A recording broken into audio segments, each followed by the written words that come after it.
ఇది మనకి జరగదులే అని లైట్ తీసుకోకండి. ఎవరికి ఎప్పుడు జరుగుతుందో తెలీదు. ఎందుకంటే ఈరోజు రేపట్లో స్మార్ట్ ఫోన్ గురించి నాలెడ్జ్ లేనోళ్ళు కూడా స్మార్ట్ ఫోన్స్ యూస్ చేయడం స్టార్ట్ చేశారు. అందుకే ఇలాంటి స్కామ్స్ అన్ని పెరిగిపోయాయి అన్నమాట. హలో అందరికి, ఈ రోజు నేను ఒక బిగ్ స్కామ్ నుంచి అయితే బయటపడ్డాననే చెప్పాలి. కొంచెంలో బతుకు బస్ స్టాండ్ అయిపోయేది అనమాట. అసలు ఏమైంది అని అంటే, స్విగ్గీ ఇన్స్టామార్ట్ నేను కొన్ని ఇయర్స్ నుంచి యూస్ చేస్తున్నాను. ఇన్ఫాక్ట్ నన్ను అందరూ వెటకారించేవారు కూడా, కూరగాయలు కూడా ఆన్లైన్ లోనే కొంటున్నాను అని చెప్పి. సో అలాగే ఈ రోజు కూడా ఆర్డర్ చేశాను. చేశాక విత్ ఇన్ 2 minutes లో నాకు ఇలా మెసేజ్ వచ్చింది.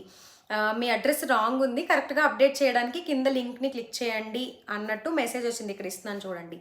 సో నేనేమనుకున్నా, నిజమేనేమో అనుకున్నా. ఎందుకంటే నేను ఆర్డర్ చేశాను, వెంటనే రిలవెంట్గా అడ్రస్ గురించి వచ్చింది అని అంటే నిజమేనేమో అనుకున్నాను. కానీ నేను ఆ లింక్ క్లిక్ చేయలేదు. థ్యాంక్ గాడ్ ఏంటంటే లింక్ క్లిక్ చేయకుండా యాప్లో చెక్ చేసుకున్నాను అనమాట. ఏం అడ్రస్ ఇచ్చాను, ఎందుకంటే నా దానిలో ఒక 4-5 అడ్రస్లు ఉంటాయి. ఇది ఇచ్చాను, ఏదన్నా మిస్ మ్యాచ్ అయిందేమో అని చెప్పి చూసుకోవడానికి వెళ్తే అక్కడ ఆల్రెడీ అవుట్ ఫర్ డెలివరీ అని ఇచ్చేశారు. సో నాకు అర్థం కాలేదనమాట. ఇదేంటి బాగానే ఉంది కదా, మళ్ళీ ఎందుకు వచ్చింది అని వెంటనే వెళ్ళి చూసుకుంటే రిపీటెడ్లో సేమ్ మెసేజ్ మళ్ళీ వచ్చిందనమాట. Same link, same message copy paste లాగా మళ్ళీ వచ్చింది. అప్పుడు అర్థమైంది అది ఫ్రాడ్, నేను ఒక పెద్ద స్కామ్లో ఇరుక్కుపోయాను అని చెప్పి. ఇలాంటివి ఒక 2-3 జరిగాయి అనమాట మాకు. సో క్లియర్గా నేను ఎక్స్ప్లెయిన్ చేసి లాంగ్ వీడియో నేను కింద డిస్క్రిప్షన్లో ఇస్తున్నాను. సో అది కూడా చెక్ చేయండి.